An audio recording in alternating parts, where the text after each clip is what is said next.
Hello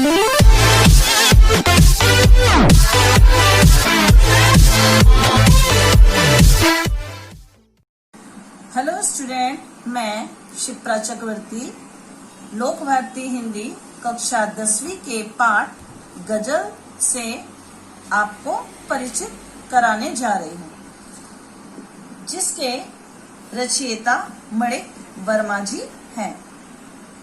आपका परिचय: जन्म 1938 उज्जैन मध्य प्रदेश में आपका जन्म हुआ। परिचय: हास्य व्यंग के सशक्त हस्ताक्षर मणिक वर्मा जी वाचिक परंपरा में प्रमुख स्थान रखते हैं। आपके व्यंग बड़े ही धारदार होते हैं। आपकी गजलें बहुत ही प्रेरणादायी होती है, अर्थात ऐसी गजलें आप लिखा करते हैं जो व्यक्ति के लिए सीख होती है, जिससे व्यक्ति कुछ प्रेरणा पाता है। गजल की प्रथा हमने विद्यार्थियों कक्षा 9वीं में भी हमने गजल देखी, जिसके अंतर्गत हमने ज्ञात हुआ कि गजल किस तरह इसकी प्रथा बनाई जाती है, किस तरह लिखी जाती है। इसके बारे में हमने कक्षा 9वीं में जानकारी ली हुई है। गजल मेरी इबादत है, आखिरी पत्ता, आदमी और बिजली का खंबा, महाभारत अभी जारी है, मुल्क के मालिकों जवाब दो आदि आपकी प्रमुख कृतियां हैं। जो हम गजल पढ़ने जा रहे हैं, इसके सारांश में जो हमें सीख दी जा रही है गजल के माध्यम से, प्रस्तुत गजल के अधिकांश शेरों में वर्मा जी ने हम सबको जीवन में निरंतर अच्छे कर्म करते हुए आगे बढ़ने के लिए प्रेरित किया है। शेरो शायरी आप जानते हैं, जिसके अंतर्गत हमने देखा कि इसकी प्रथम पंक्ति हमारी मतला कहलाती है और जो अंतिम पंक्ति होती है उसे हम मक्ता कहते हैं। इस प्रकार से गजल शेरों के माध्यम से बनाई जाती है। गजल जो हमारी अरबी प्रथा के साहित्य में प्रसिद्ध काव्य विधा है, जिसे हम गजल के रूप में देखते हैं। तो आइए अब हम देखते हैं इसकी प्रथम हम पद्यांश से परिचित होते हैं। मणिक हमारे वर्मा जी ने हमें इन पद्यांश के माध्यम से बतलाया है। आपसे किसने कहा स्वर्णिम शिखर बनकर दिखो। आपसे किसने कहा स्वर्णिम शिखर बनकर दिखो। शौक दिखाने का है तो फिर नींव के अंदर दिखो। अर्थात इन पंक्तियों के माध्यम से कि समाज में एक मनुष्य का जन्म समाज में होता है और वो स्वर्णिम माने सोना, स्वर्ण चमकता हुआ सोना, ऐसा व्यक्ति अपने जीवन में एक चमकदार जीवन, चमचमाता शिखर बनना चाहता है। पर किसने आपसे कहा है कि आप शिखर पर ही जाइए। जिस प्रकार से एक मकान, एक बड़ा फ्लैट ईंटों के माध्यम से बनकर एक तैयार होता है और उसकी मुख्य नींव ही होती है जिस पर वो टिका होता है। बड़ी इमारतें जो बनी हुई होती हैं वो नींव पर टिकी होती है। नींव जितना मजबूत होता है, आप उस पर बड़ी से बड़ी इमारतें खड़ा कर सकते हैं। तो इसके लिए आवश्यक नहीं कि आप स्वर्णिम शिखर बन जाइए, टॉप में जाइए, सबसे ऊपर। आप शिखर को प्राप्त किए, पर आपने सिर्फ अपने लिए किया, समाज के लिए नहीं किया। आप ऐसा कुछ कार्य करिए जिसे करने से आप, जिस प्रकार से एक मकान ईंटों पर खड़ा होता है, उस प्रकार से आप अपना कार्य ऐसा करें कि आपको हर समय व्यक्ति आपको याद रख सके। ईंटों के समान आप अच्छा और सुदृढ़ आप अपना काम करें, जिससे कि आपको याद रखा जा सके। आप अपने जीवन में इस तरह बनिए कि आपको देखकर नींव की तरह, नींव पर जिस प्रकार एक महल बन जाता है, उस प्रकार आपको देखकर व्यक्ति अपना जीवन आगे बढ़ा सके। चल पड़ी तो गर्द बनकर आसमानों पर लिखो, और अगर बैठो कहीं तो मील का पत्थर दिखो।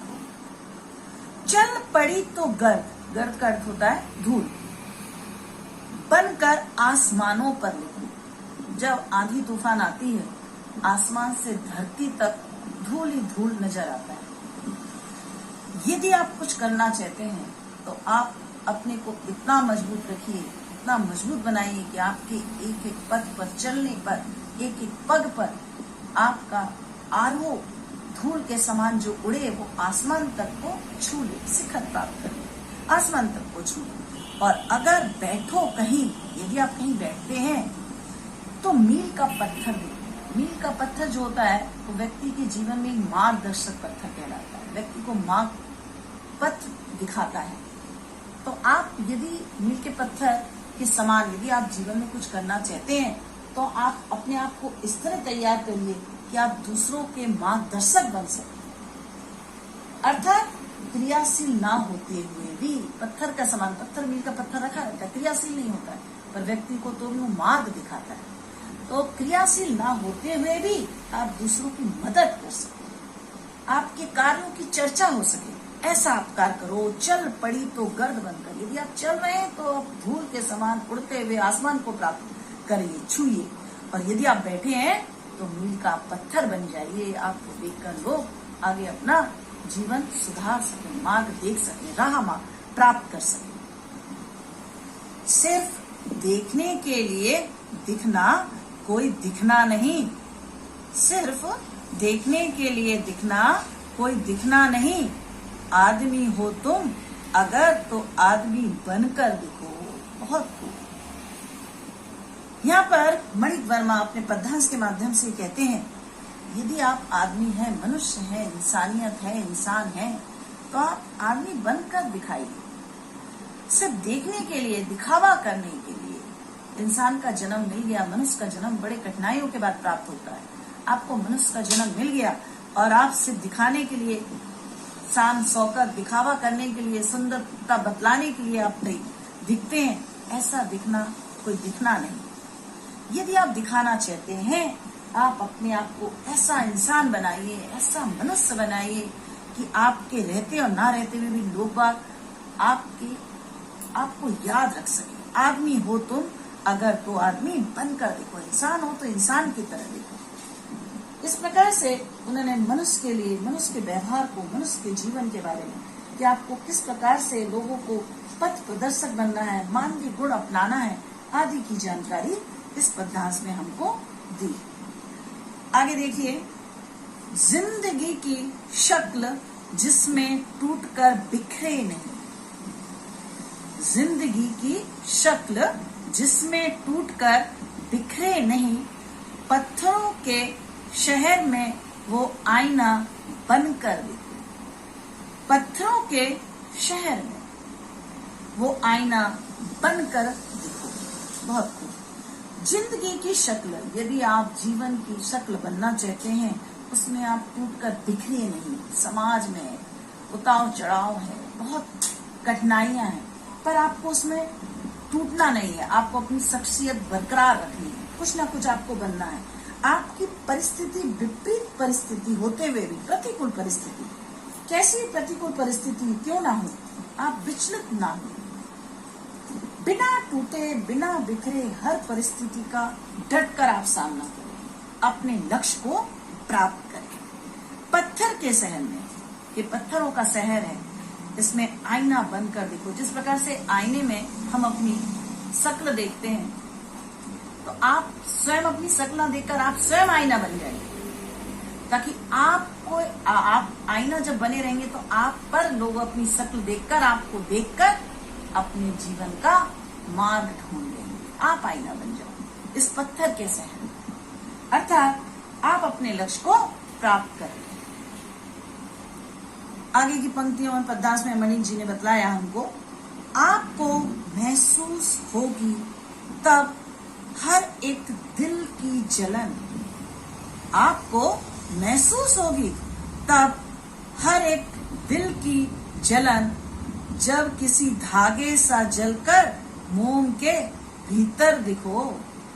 जब किसी धागे सा जलकर मोम के भीतर दिखो, आपको महसूस होगी। आप तब जानेंगे, महसूस करेंगे, आप इस चीज को मालूम कर पाएंगे जब आप समाज में गरीब, निर्धन, कष्ट, ऐसे लोगों के बीच में, उनकी परेशानियों के बीच में, जिनको परेशानियां हैं, कष्ट हैं, आप उनके बीच पर बैठकर जब आप उनके कष्टों को समझ सकेंगे, उनके कष्टों को सराह सकेंगे, उनके दिल की क्या कठिनाइयां हैं जान सकेंगे, तो आप निश्चित रूप से अपना जीवन प्राप्त कर सकेंगे। जिस प्रकार से एक मोमबत्ती में धागा स्वयं जलकर, मोम के भीतर एक धागा बन के स्वयं जलकर मोम के भीतर दिखता है, जब किसी धागे सा जलकर मोम के भीतर दिखो, अर्थात आप अपना, जिस प्रकार से एक धागा जलकर मोमबत्ती में लोगों को रोशनी देता है,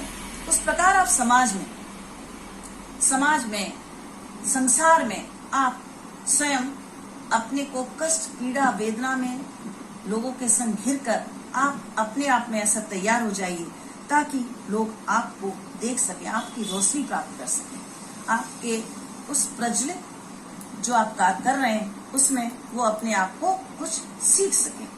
यहाँ पर कर्म से संबंधित जो भी हम पद्यांश पढ़ रहे हैं, मणिक वर्मा जी ने हमें कर्म के माध्यम, हमें कार्य कैसा करना है ये दर्शाया, कैसे कर्म होने चाहिए। हमारा कर्म इस प्रकार हो कि हमारा प्रकाश लोगों को दिख सके, मोम के भीतर दिखो।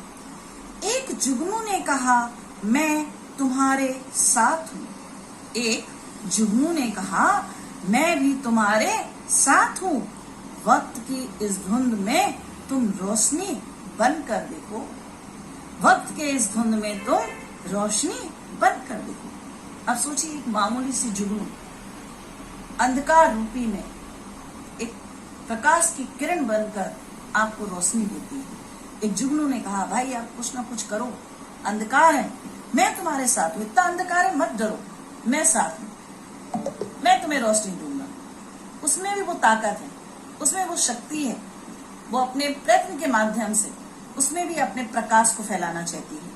वक्त की इस धुंध में, वक्त जो चल रहा है, समय जो चल रहा है, धुंध है, तुम रोशनी बनकर देखो। आप कुछ ना कुछ ऐसा करिए कि इस वक्त में आपको देखकर लोग बाग अपना जीवन आगे बढ़ा सकें, कुछ कर सकें। जब वक्त हमारा साथ ना दे तो हमें असफलताओं के धुंध में समान हमारी छाई रहती है, निराशा रूपी अंधकार का साम्राज्य होता है। ऐसे समय एक छोटी सी आशा की किरण बड़ा सहारा बन जाती है। ठीक उसी समय जैसे कि अंधकार में चमकता हुआ जुगनू आपको हताश लोगों की मन में आशा की किरण जगा देता है, ऐसे आपको भी लोगों के मन में आशा की किरण जगानी। आगे के पद्यांश में देखते हैं विद्यार्थियों।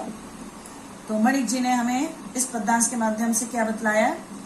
एक मर्यादा बनी है हम सभी के वास्ते, एक मर्यादा बनी है हम सभी के वास्ते, घर तुम्हें बनना है मोती सीप के अंदर देखो, घर तुम्हें बनना है मोती सीप के अंदर देखो। एक मर्यादा, एक सीमा, मर्यादा सभी के लिए, वास्ते मैंने सभी के लिए।